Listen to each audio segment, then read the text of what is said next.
Hi guys, ito mag-shake tayo ng dates. Ayan, dates. Saka yan, watermelon.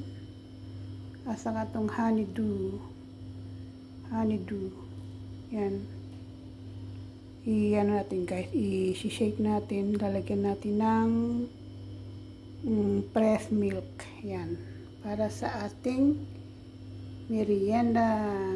Ayan guys. O diba? Pisa na natin guys. And guys, ang ating dates. Natin siya guys.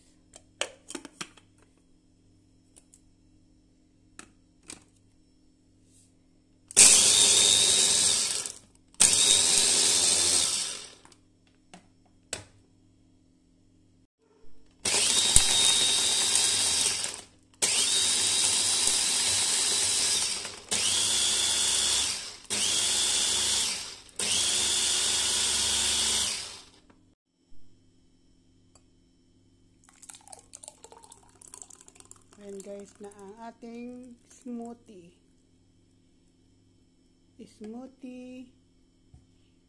dates and ayan, see?